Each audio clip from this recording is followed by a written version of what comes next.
the doctrine of the 20th century was sort of like the game of Risk, where you have the map that doesn't change and all the pieces move on top of it. The question is, does it still match the threat landscape of the 21st century that some people, including myself, call these an era of actorless threats without someone to point a drone at. Things like climate change, pandemics, ecosystem destabilization, food price shocks.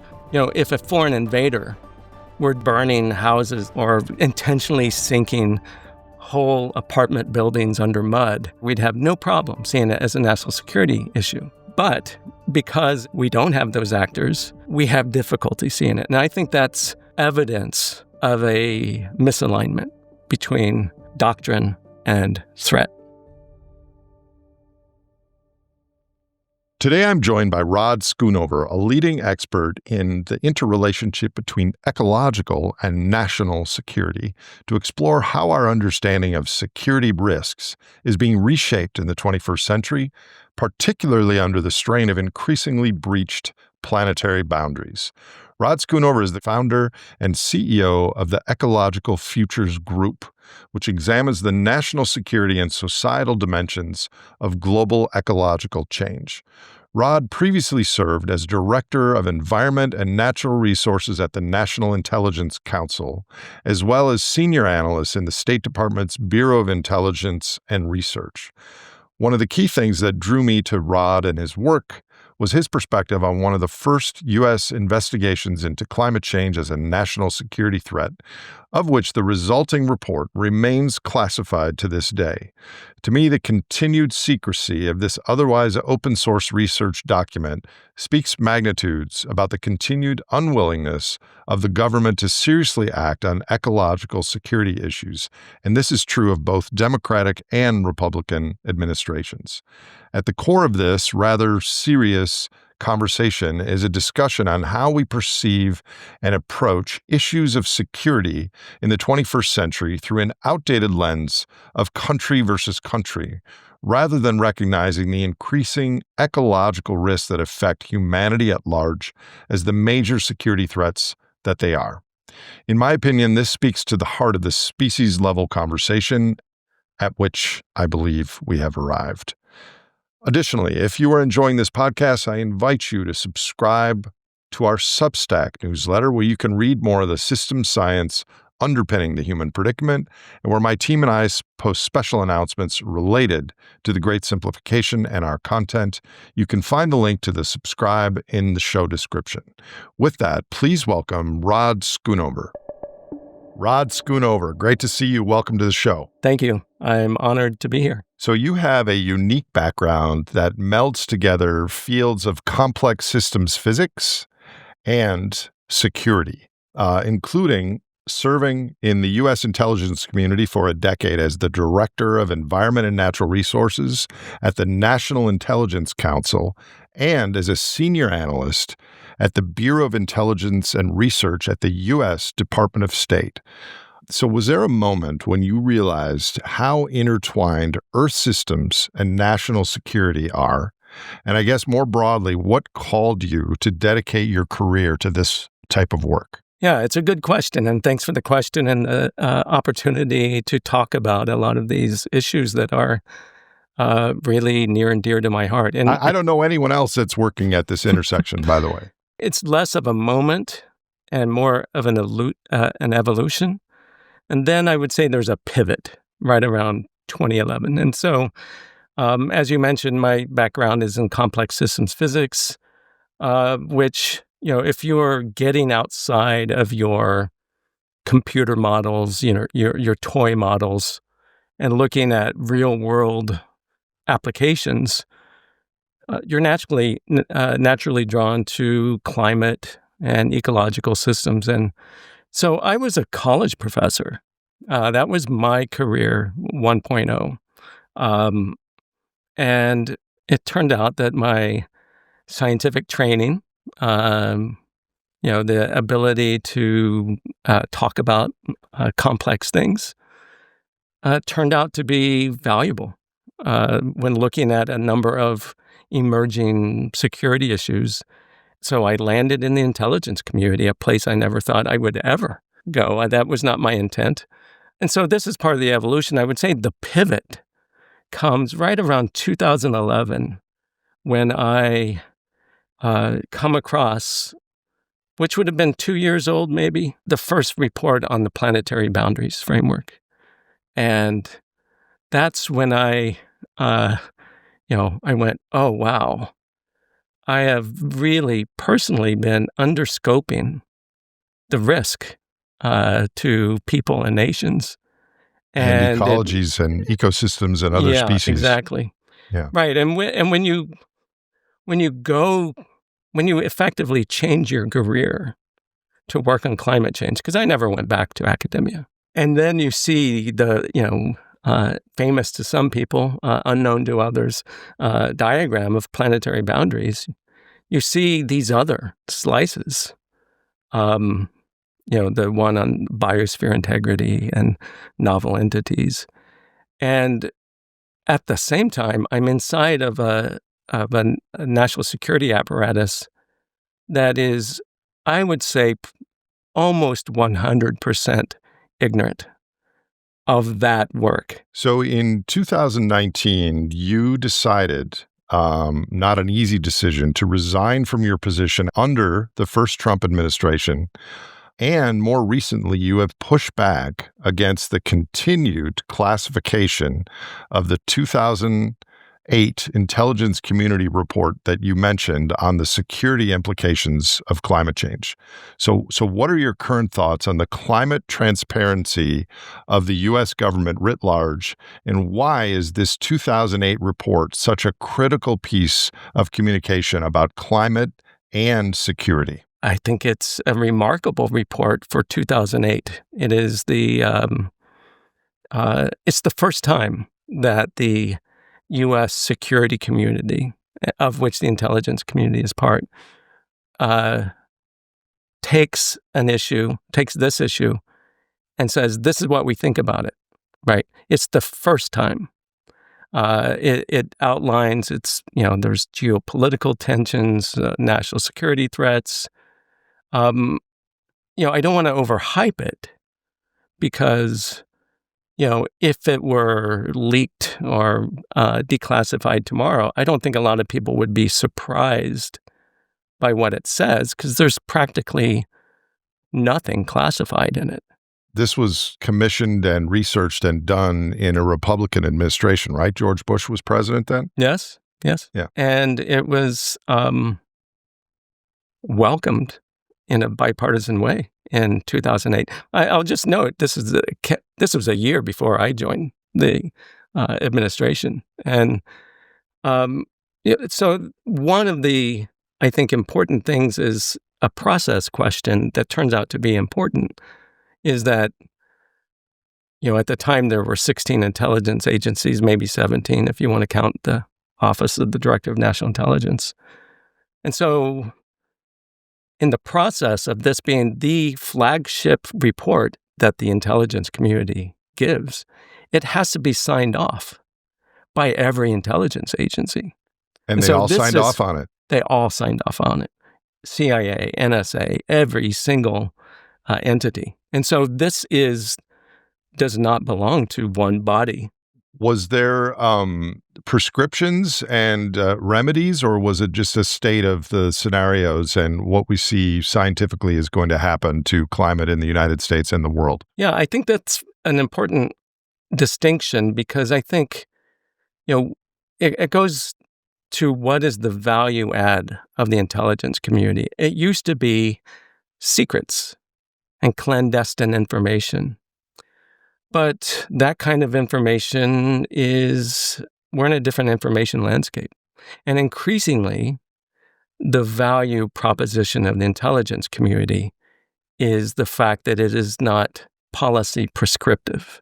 It does not say, here's the problem, and here is also how we should fix it, right? So, a policymaker, whether it's a Secretary of State, president, can turn to their intelligence community and say, just give me the facts. time and emissions make our situation worse, and the amount of warming that's built into the pipeline is not only worse, but substantially worse than it Correct. was in 2008. And yet, 17 years later, we're removing climate change from textbooks and funding for climate science, and NASA and NOAA and other areas are being, handicapped with funding. So we're going wildly in the opposite direction. Yes. I would say that we are substantially increasing our risk from climate change because we are at the same time not reducing the hazard part of risk.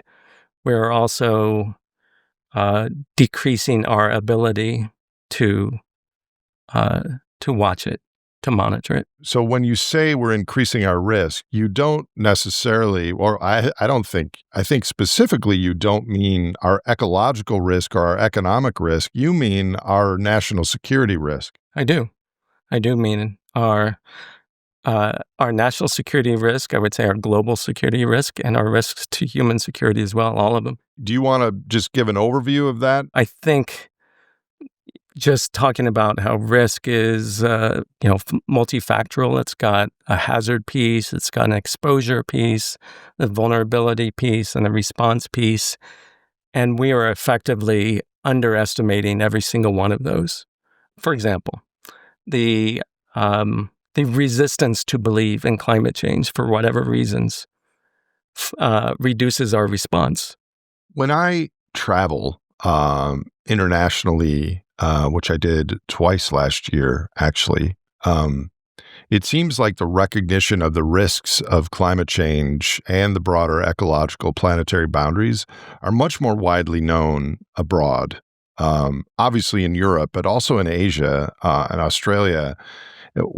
Why is the U.S. different there? Is it because of the misinformation, disinformation? Do you have any speculation on that? I do think there is some degree of narrative capture from, I would say, industrialized misinformation and disinformation. But I also think our standard of living buffers some of the effects. When people are affected by climate-linked disasters, we think of them as unlucky rather than the victims of a failure. Market failures.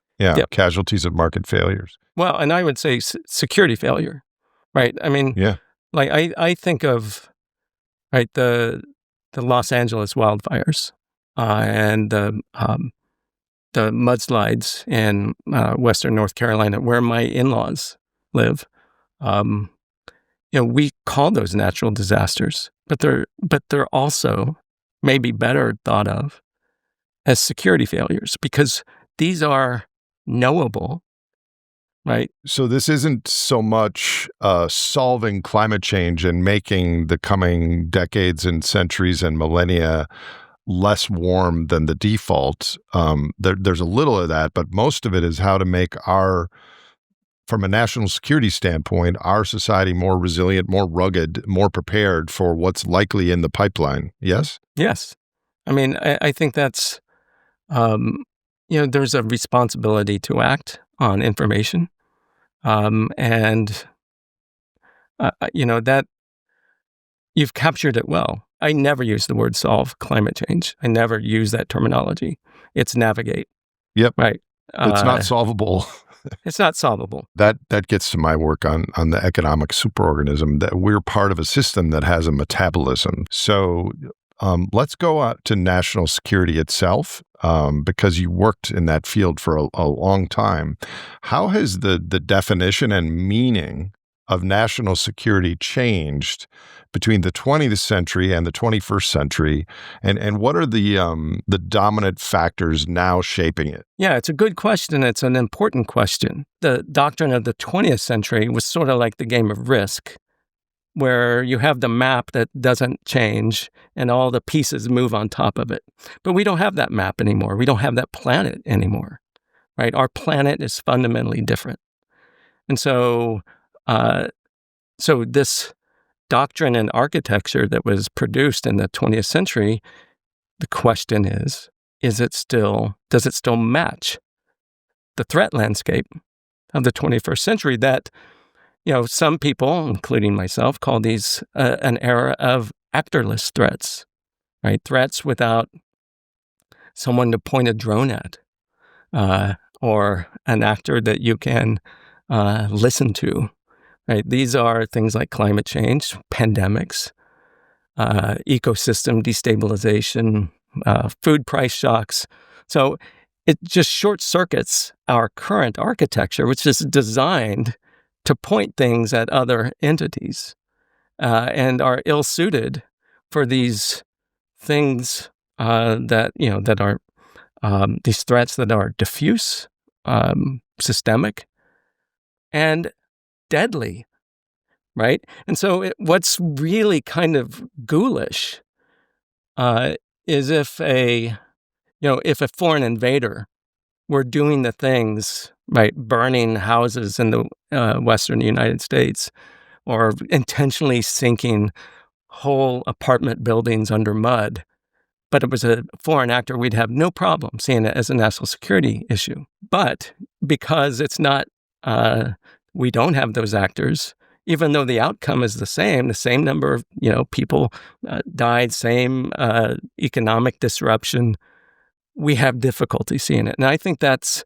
evidence of a misalignment between doctrine and threat. So, what, in your opinion, how's the recent administration been doing, adapting to this change in definition or meaning of national security, and how could they be better? The last administration had a number of security officials talking about climate change as an existential risk, right? Sometimes saying the most important security threat facing the United States. But then when you saw the org charts, the organizational charts, essentially no difference. Change is hard, especially in our system of government.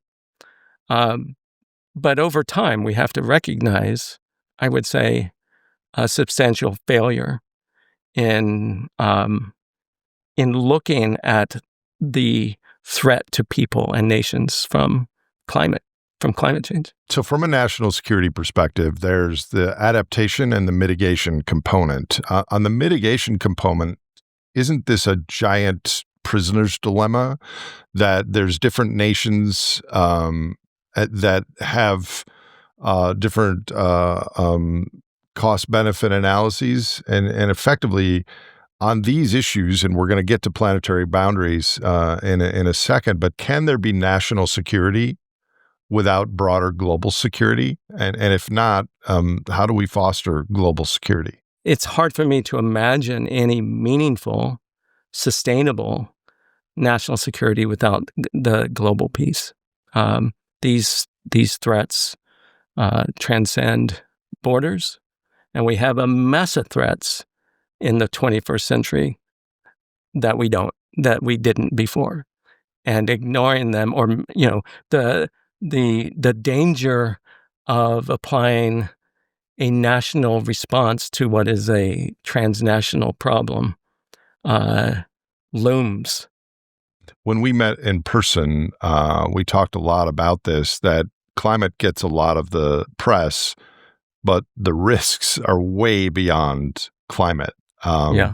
So getting to your work on ecological security, can you explain what that term means in a practical sense? Yeah, so just very short, just practically means incorporating the integrity of Earth systems, from the climate to the biosphere, freshwater, soil, oceans, directly into national and global security strategies, doctrine, architecture. And I know you've written some papers on that recently, which we'll put in the show notes, but what are some of the biggest categories of insecurity caused by climate change and ecological degradation? Yeah, so, it's interesting when you look at the types of what I call security outcomes or insecurity. Earth system stress is not inventing new ways of or new forms of insecurity, right? It's still food and water insecurity, health insecurity, economic insecurity, political instability, which I think about a lot, conflict. But the drivers are different. And arguably, since they're not just coming from foreign adversaries, but from the system itself, the possibility, the likelihood of intertwined, if you want, polycrisis, an ecologically embedded polycrisis, right? The numbers of simultaneous outcomes and the interconnectedness of stress and outcome make a security picture possibly unlike humanity has faced before. And you can go, you could look at soil stress, pollinator collapse. You could look at harmful algal blooms, which are almost always conceptualized as water quality issues instead of an ecological canary that's almost certainly more destructive than most people think. And so there's just a lot of different ways to get to the same types of insecurity that we've seen in the past and the present. Is there some term in your field where all the science points to probably mitigation isn't going to work and just all of our efforts from a security standpoint have to be on adaptation? Is there a terminology? Yeah, I mean, at some point, I would assume that there's a spectrum of we need to make this better than the default by policy or intervention or rebuilding or whatever. But at some point, like reading the tea leaves of the science on some of these planetary boundaries are XYZ is going to unfold for sure in the coming decades.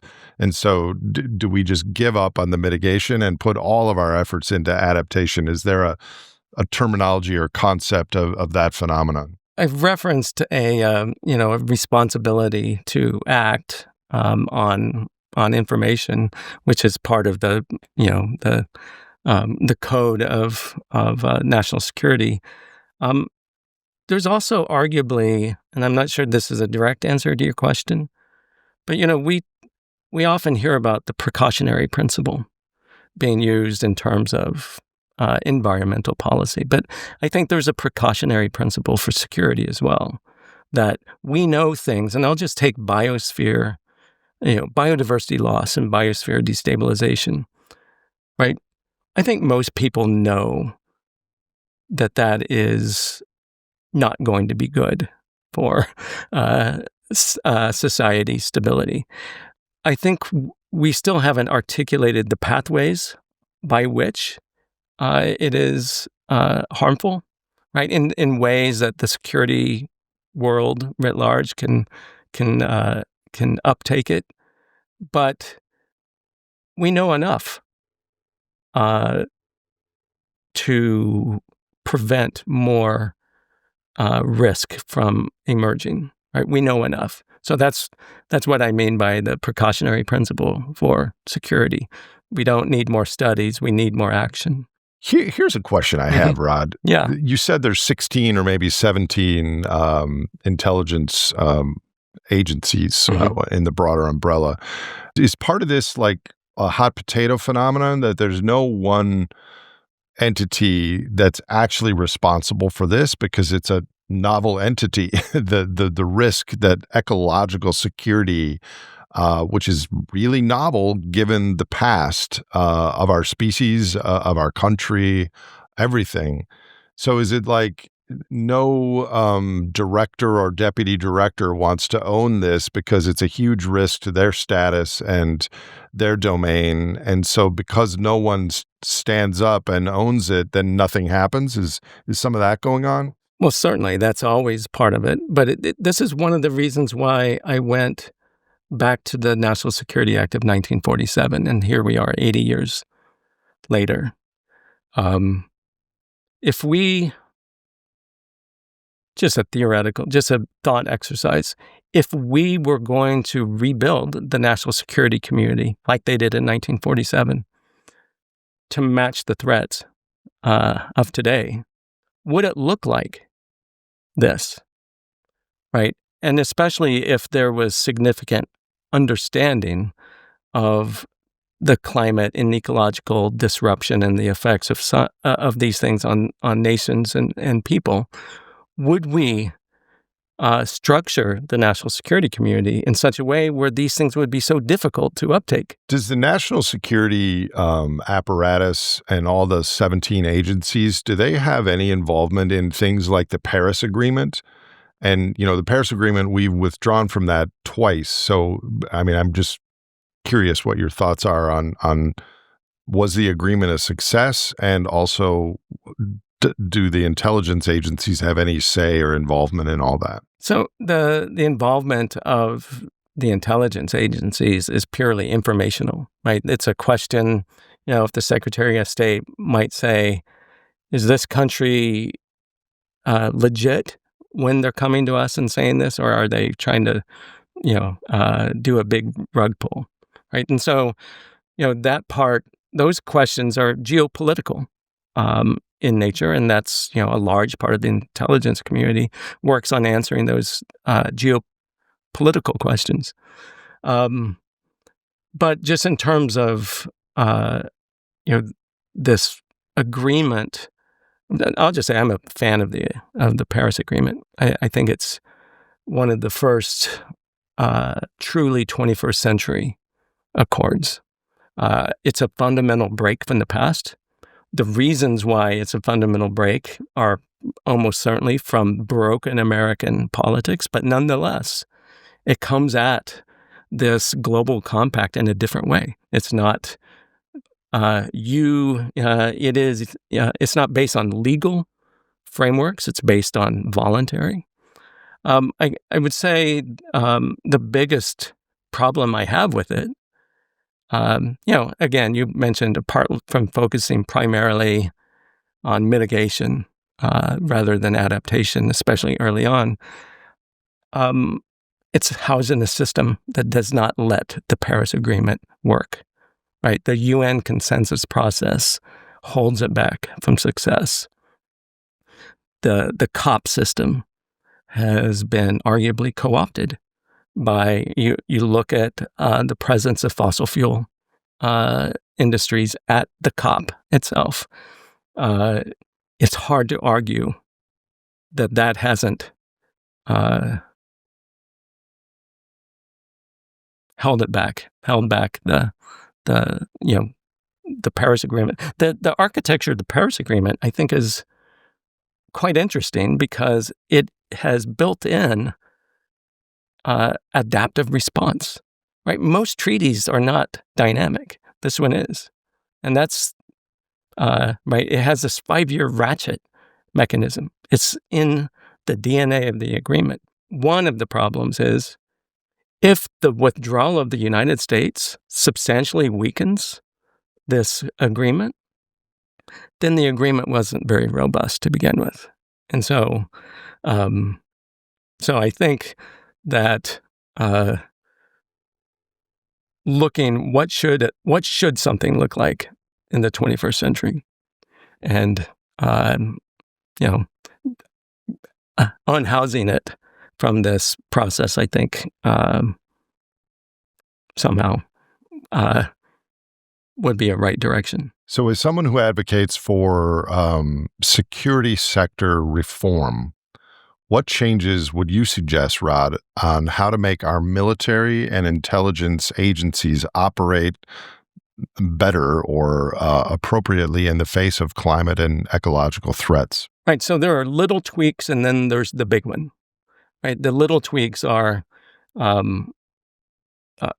you need to build systems thinking, strategic warning, strategic foresight.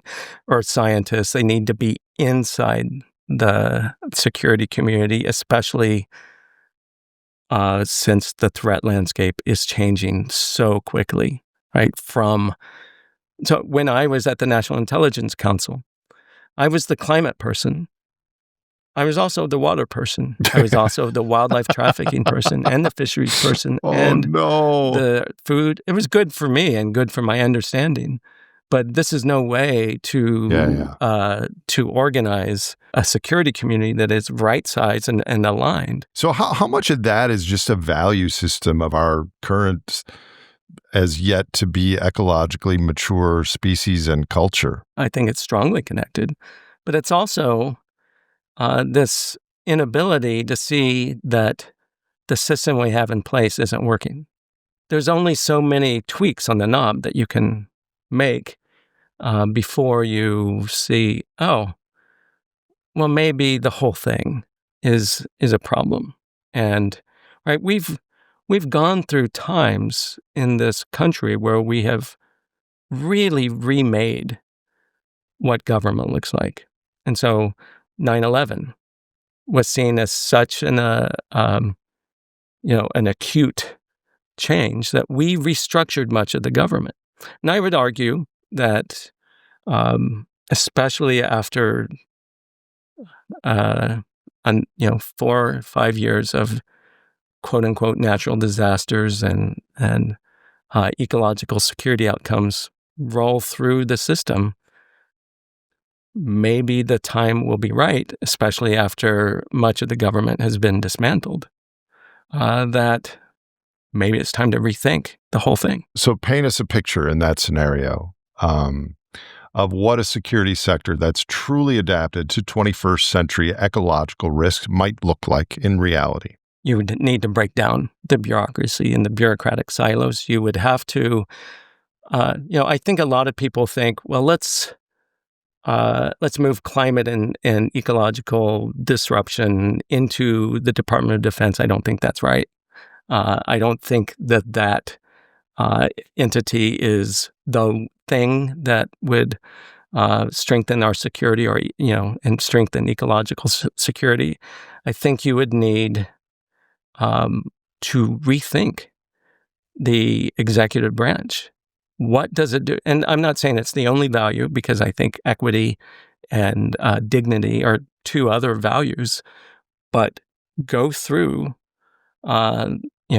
the departments and maybe rethink departments. Maybe there should be a Department of Ecological Security that focuses on ecological stability as a thing to pursue. So I think this is what leadership in the 21st century looks like.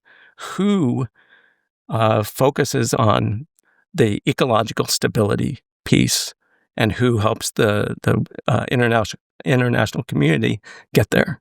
I think it's going to require more than just a Department of Ecological Security or whatever. I think different parts of government, whether it's our current Department of Labor, Homeland Security, will need a piece of how is this contributing to ecological stability. So I don't really think that you can do it in a bureau or a department that is ignored by everyone, right? And so how does it come about? It comes about, right? This is one of those places where leadership matters, where someone says, what would the founding architects of the United States be doing if they met in a beer tavern in 2025? What would they be thinking needed to be created from scratch? The founding architects of the United States lived and designed their systems and laws and values on an ecologically unfull planet. So Right. They would have to really be educated and informed with modern physical complexity science that is in your purvey, and become educated in systems thinking and Right. become aware. Like if they were time travelers and could take a 1 month overview of all the planetary boundaries and everything that's happening and why, without having the political influence that modern day people move up the status hierarchy in the halls of power, then maybe they would have something insightful to say and suggest. Right. What are your thoughts? Well, I mean, we invented systems thinking for a reason, right? I often marvel at the fact that we have this great achievement, but then we don't use it very well. And so, in this Hollywood script, I would find, the equivalents of today, right? Not time travelers, but the person in, Modesto, California, and, wherever, who are young and ready to rethink, right? Rethink what security means. So let me move to a tangent. Okay. I believe that every year that passes, on average, more and more people will come to understand, and it will be undeniable unless there's a giant cognitive dissonance, which precludes people from adjusting their priors. But it will become undeniable that we're warming, it's accelerating, and this has dire consequences for the planet. So it's my belief, even though I'm not a fan of it and I have huge concerns about it, I think geoengineering is going to be chosen by governments around the world. And it is sometimes touted as a critical component to bringing down Earth's temperatures. But there are also many serious unknowns when doing this type of thing, interacting with the natural processes of the biosphere. So that itself is a novel security risk.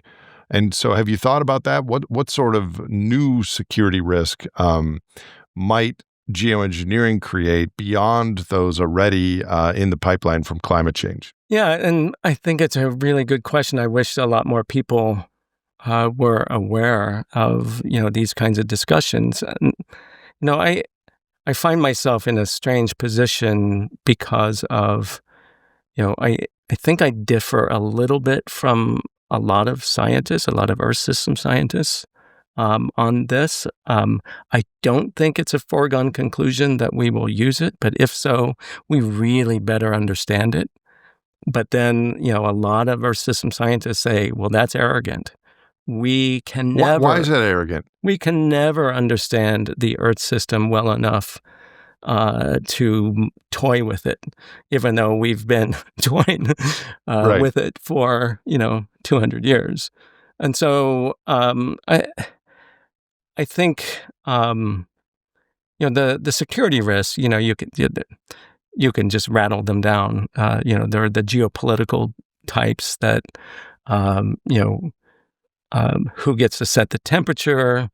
What if one country decides it's going to partake in engineering and geoengineering? By the way, the U.S. security community has thought about geoengineering quite a bit.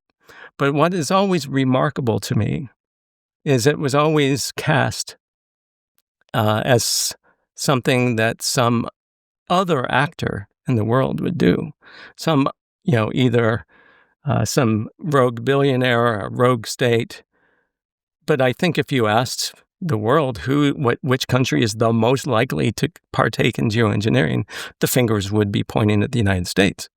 And so I think it's really important to understand the science behind it and then use the science to assess the risk. Because I think a lot of risk right now is being assessed from a values standpoint, that there's too much uncertainty, and maybe that's true. Let me take a different angle on security and ecology risks. I mean, it almost seems like there's a whack-a-mole dynamic here going, that we see a risk and then we see some responses, but the responses themselves create other risks. For instance, how do ecologically sensitive practices like mining for rare earth metals, which are going to be necessary if we have something related to our current consumption levels using solar and wind and geothermal, et cetera, how does that fit into the story? Well, it goes back into, are we going to learn the lessons of the 20th century? Or are we just going to pursue rare earth minerals or critical materials writ large? Are we going to pursue them with the mindset of the 20th century? We will end up with those same kinds of, resource nationalism and geopolitical tensions, right? You can see them emerging now. Or do you change the way that you're thinking about it, right? That's easier said than done. But there are a few times in human history where you get a chance to rethink how we do things. I think we're in one of those areas if we have the courage to look at it that way. So what, taking off your security hat and putting on your complex physics, complex systems and physicist hat, like what issue of all the planetary issues, or pick a couple, are you most personally concerned about, and why? I'm very much concerned about novel entities in terms of plastics and microplastics. I think we have conducted this enormous gamble that the microplastics that permeate everyone listening to this podcast, it's almost certainly in every physiological system in that body, we have gambled that there is no effect on our behavior, on our health, and that we won't pass any of this to our children. I think that is almost certainly incorrect. I worry a lot about the effects of climate change on a lot of non-weather issues, right? We always so often talk about climate change in a very meteorological sense, right? Storms and heat waves. But if you understand climate, you understand that the temperature of the planet is changing. And so that means any physical, chemical, biological, ecological, agricultural, industrial process that's temperature dependent can be moved. And so there's a whole lot of non-weather phenomena that the security community usually just ignores that may be even more consequential than the ones that we usually rattle off, right? And so, I worry about the effects of climate on infectious disease, effects of temperature on antimicrobial resistance, the effects of nitrogen and phosphorus imbalances in our hydrosphere in the oceans. I think we probably haven't framed that risk particularly well, especially, I don't know if you or anyone have seen the news reports about crazy sea lions coming out of the ocean to attack surfers. No, right? I haven't. There's this compound called domoic acid that is excreted by some harmful algal blooms, and right, it's most famous for producing the effect that was, turned into a movie, The Birds, by Alfred Hitchcock. But you're seeing a lot of strange effects on marine organisms that, I think are indicative of parts of ocean stress that we don't usually think about. And so we think a lot about dead zones, or I do. I think a lot about dead zones and the effects on fisheries and the teleconnected effects on food and livelihoods. But these intersections between different stressors, I think are. I wish this were a more robust avenue of research. Although at this point, a lot of that very research is being undercut in the United States. So we've covered a lot of topics, and each one of these topics could have been its own podcast. But with this complex matrix of issues that we've alluded to, What advice or warnings would you, Rod, give to political leaders right now who are either navigating or will have to navigate these things under their watch? Well, I would say probably the number one is to embrace complexity rather than simplify it.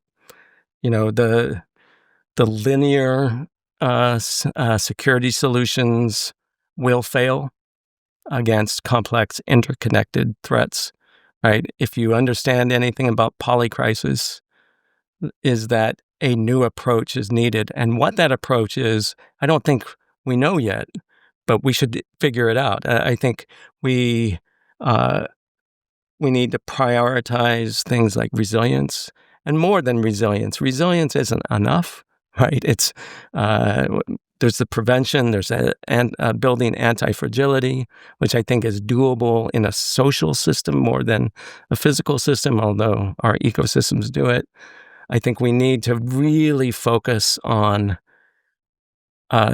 foresight, because once you're in an era of polycrisis, your options are very limited, right? You're just in an almost purely reactive mode. So trying to understand the risk landscape better, I think there needs to be a lot more investment in scoping out what the next couple decades look like. So first step is the U.S. government needs to hire a lot more complex systems scientists. Well, certainly, but they also need. It's funny.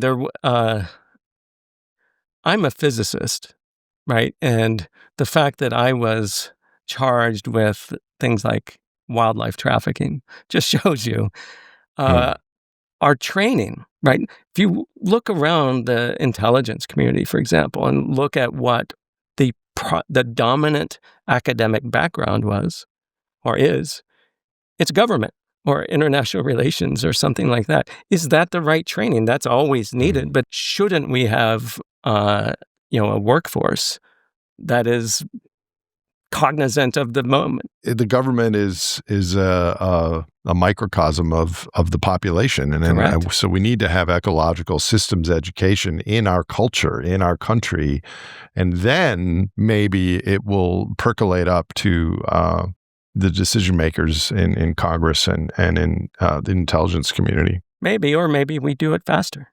Yeah, maybe we have to do it faster. Yeah, we do. Yeah. So you mentioned the superorganism before, right? And so, which is, I think, a really interesting way to conceptualize, a lot of the issues that we're looking at. But one thing that from studying complex systems is that there are different classes of superorganisms, right? There are the mindless type, right? But then there are some that have a collective intelligence. And there are some others, whether you're looking at jellyfish or ant colonies or what, it turns out that changing the nature of this superorganism is changing the rules by which they interact, right? That's what drives them into different structures.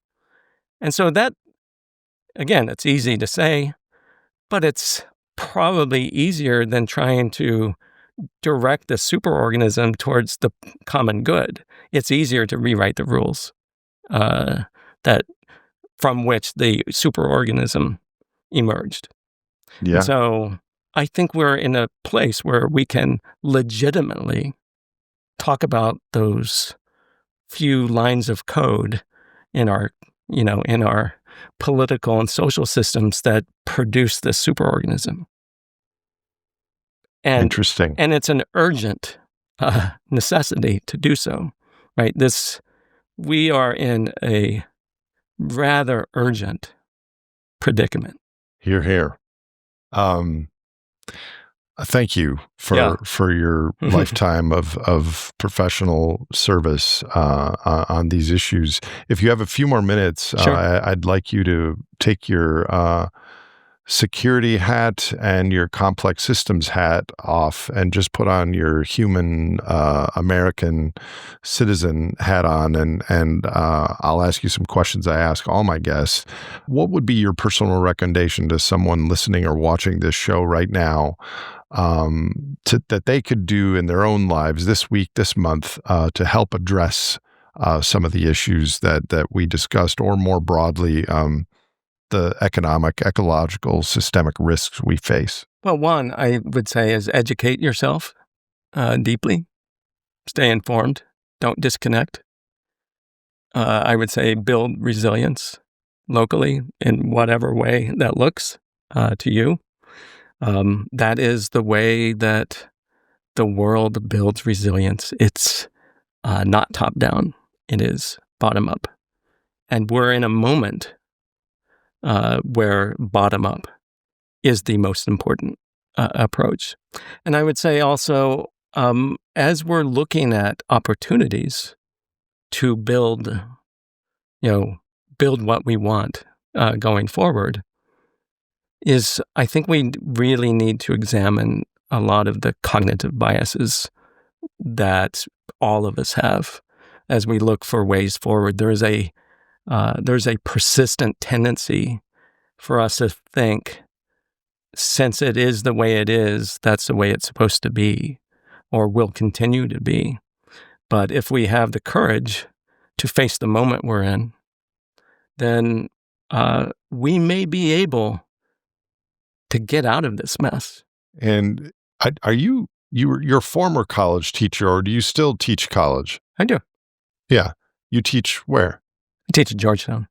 And what is the name of your class? I have two classes. One is climate and climate change, where I talk about how the climate works and how it is changing. This is in a non-majors class. This is really the only reason I'm teaching it, because I like future leaders of the world to know about climate science. And then my other class is Introduction to Ecological Security, where I talk about ecological change as a security issue. So how would you change the advice that you just gave to our listeners to adapt and be for 19, 20, 21-year-olds, your students? What sort of advice do you have for young people? Don't let anxiety paralyze you. There is a lot of anxiety, and I think it's well-deserved anxiety. I would say stay curious, right? It goes back to this, I said to my class on the very last day, because I've been struggling with how do I talk to my classes at this moment? Because this year, 2025, was foundationally different than 2024. Everything was different, right? Georgetown is in Washington, D.C., and this place where I'm in Capitol Hill right now is changing remarkably. It's personal, it's political, but prepare yourselves for the opportunities of the 21st century. We are, I would say, this is the first time in my lifetime that I have seen such transformative change happening. It's not necessarily in the right direction, but it is modeling, things don't have to be incremental, right? Because incremental, in many ways, is the same as non-action. So prepare yourself. I think a lot of great things can happen if we have the courage to make them happen. What do you care most about in the world, Rod? My family. I think everyone says that. I think my country, my black guitar that mocks me for not playing it as much as I should. I find myself writing dystopian analyses a lot more. But I think that method, that thing that we all need to stay human and sane. I increasingly write poetry, some of it dystopian. You could write dystopian songs and play them on your black guitar. I could. I bet they would be big hits for our moment. So If you could wave a magic wand and there was no personal security risk to your person, what is one thing you would do to improve human and planetary futures? There's a dark answer and a light answer, and I'm going to go with the light answer because there's a dark one too. Well, the viewers are going to want to know what the dark answer was. I'll let you do both if you like. Since it's a magic wand and we don't have to talk about policy, I would instill empathy across humanity. I think the inability to truly understand and care about each other's suffering and the suffering of other living entities is at the root of many of our problems. Not all of them, but global empathy would just profoundly transform the way we engage with each other. Right? These are the rules of the game that could be rewritten, and you have a different superorganism emerge. How we relate to each other and to the natural world and connection to the web of life, exactly. Said differently. Yeah. Exactly. And then the dark version is really take on the moneyed classes that have extracted so much wealth from the planet and people and return that wealth to the people who was extracted from. That won't solve climate change because then the people that get the resources are going to still buy things that require coal, oil, natural gas, and materials. Possibly, unless you rewrite the rules of the program. Yes, coupled with that. So if you were to come back on this show in the future, what is one topic that you have especially expertise on that you could give a deep dive on that's relevant to human futures, as nerdy and as esoteric as it might be? I think really, one is what should the intelligence community look like? A lot of people have never met anyone from the intelligence community. What does it do and what should it do is one. But I think the better one is, what does a version of the planetary boundaries framework look like when it is reconceptualized for not human existence, but for this kind of security that I've been talking about, right? When you look at these thresholds, bad things happen well before you're at those thresholds. And what I like about the planetary boundaries framework is that it categorizes these stresses. But there are some others that's not inside of that because it's not intended to capture every piece. And so there's something that I have been calling nature's contributions to security, right? How do you think of ecosystem services and analog to that, right? So how do you think about, yes, you can look at the economic benefits of mangroves, but what are the security benefits of mangroves? How do they stabilize societies, right? These are things that are not captured necessarily in an economic frame, right? What are the benefits to stability? We might have to do that because I would like to know how mangroves stabilize societies. Rod Schoonover, thank you so much for your time today, and thank you for your important work. Thank you. If you enjoyed or learned from this episode of The Great Simplification, please follow us on your favorite podcast platform. You can also visit thegreatsimplification.com for references and show notes from today's conversation. And to connect with fellow listeners of this podcast, check out our Discord channel. This show is hosted by me, Nate Hagans, edited by No Troublemakers Media, and produced by Misty Stinnett, Leslie Batlutz, Brady Hyen, and Lizzie Siriani.